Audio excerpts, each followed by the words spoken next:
Chapter 3. A Little Meeting. Tiger resisted the temptation to look back at the frog one last time. Her fear told her to give up and return to him.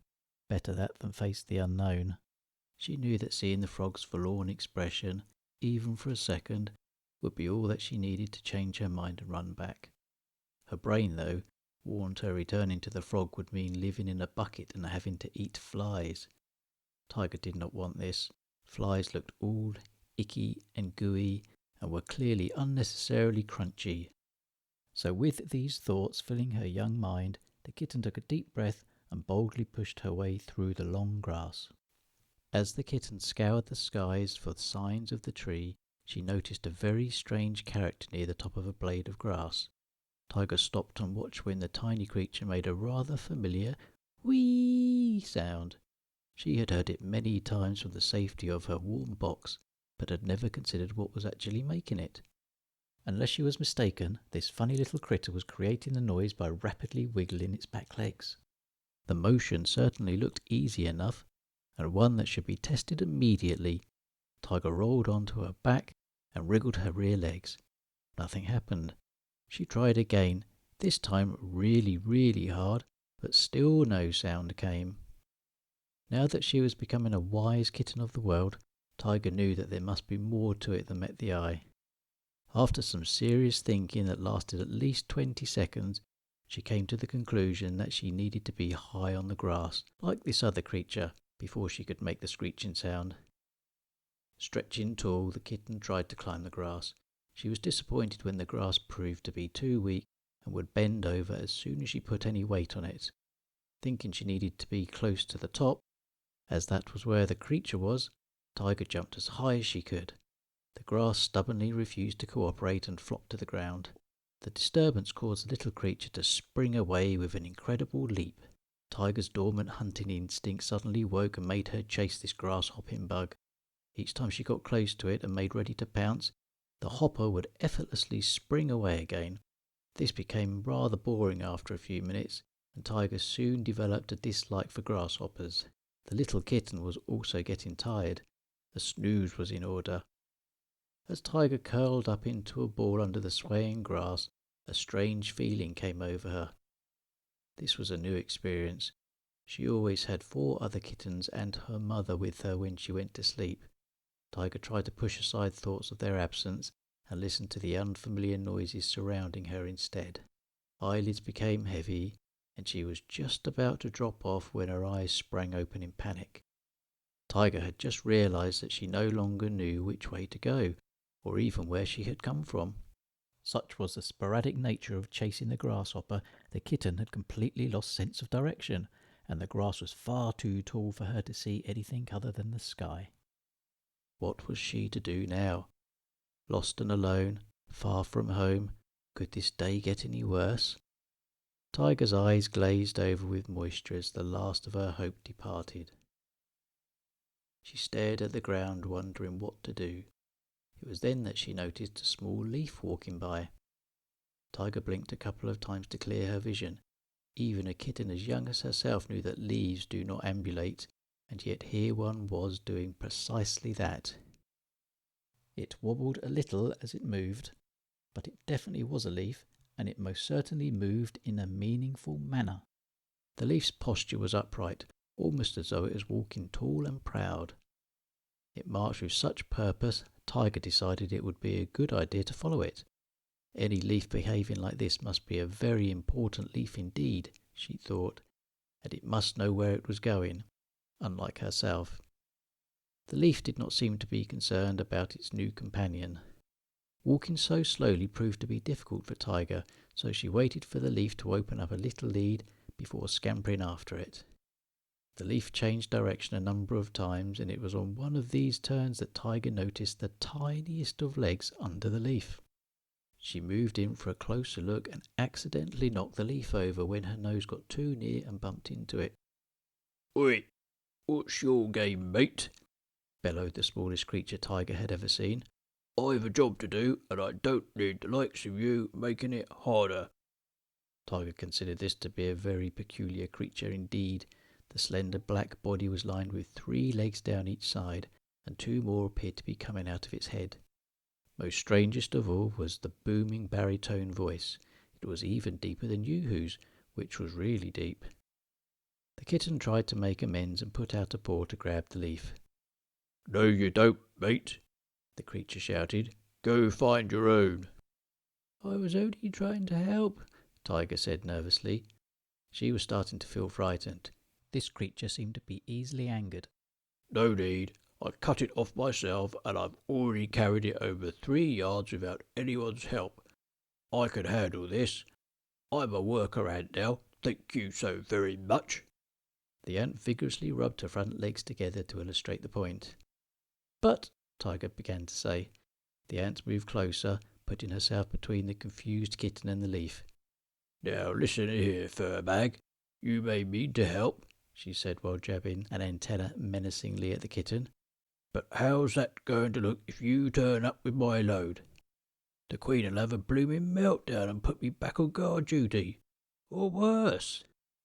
I had to work my abdomen off for months to get this job, you know, and I don't want you and your colossal feet mucking it all up."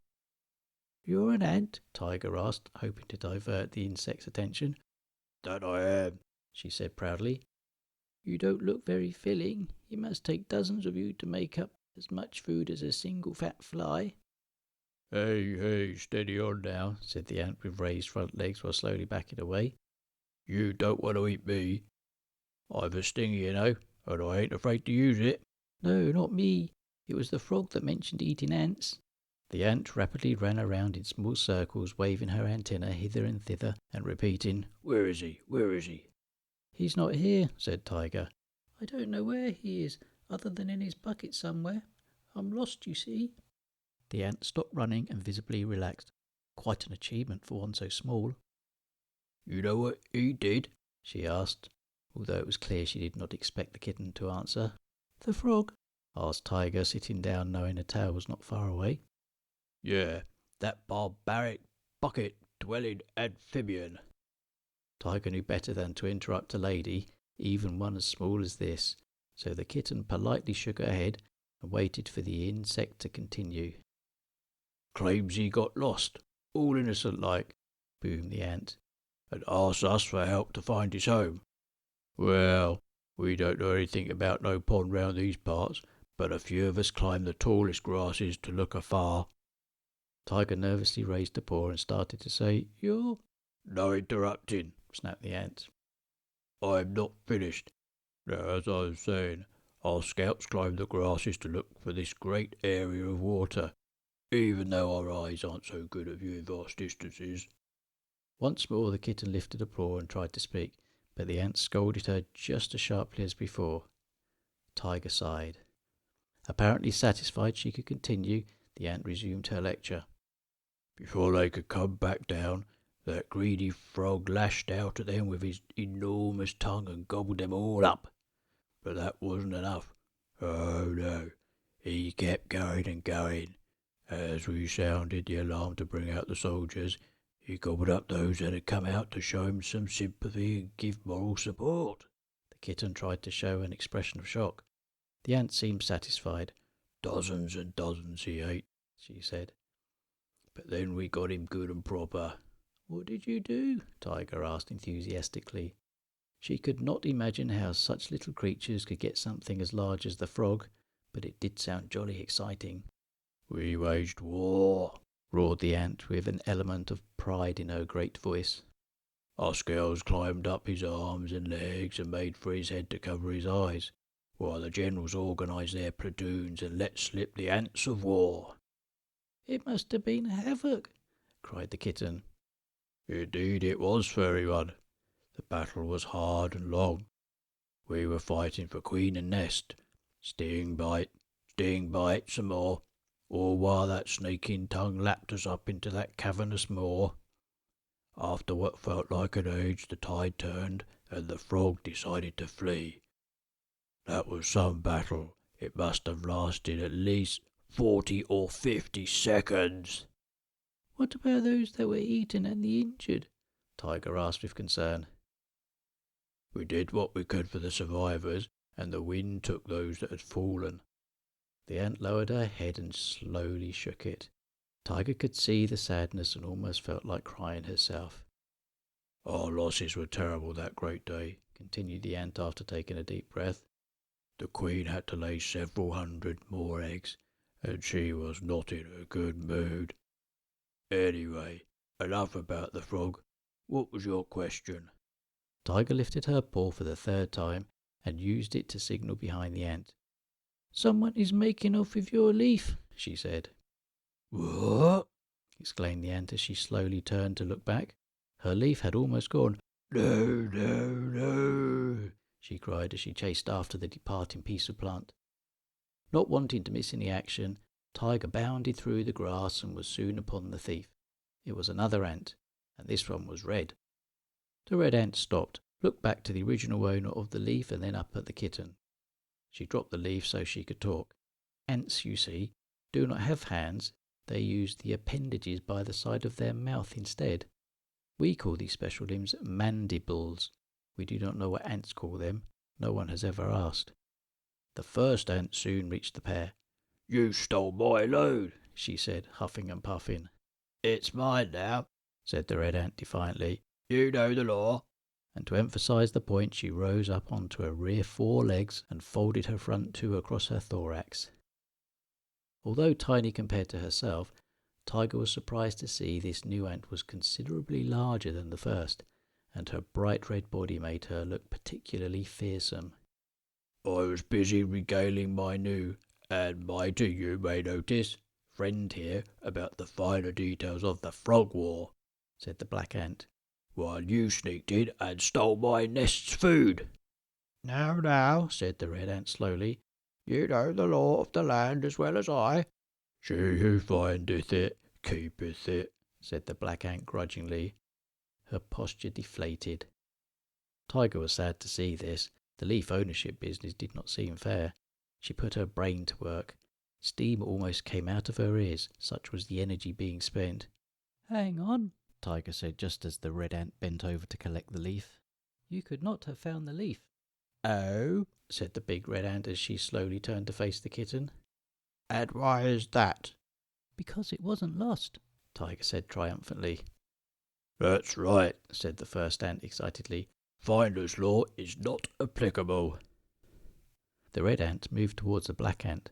With the 2 ants so close together, Tiger worried for the smallest. The red ant was at least 3 times larger. Leaning over the first, the red ant slowly said, what are you going to do about it? Then, without warning, the red ant stabbed her stinger at the black ant. Tiger yelped in shock. The menacing stinger would do serious damage to the smaller insect, but she needed not have worried. The black ant must have known what was coming and avoided the attack, and the next, and the one after that.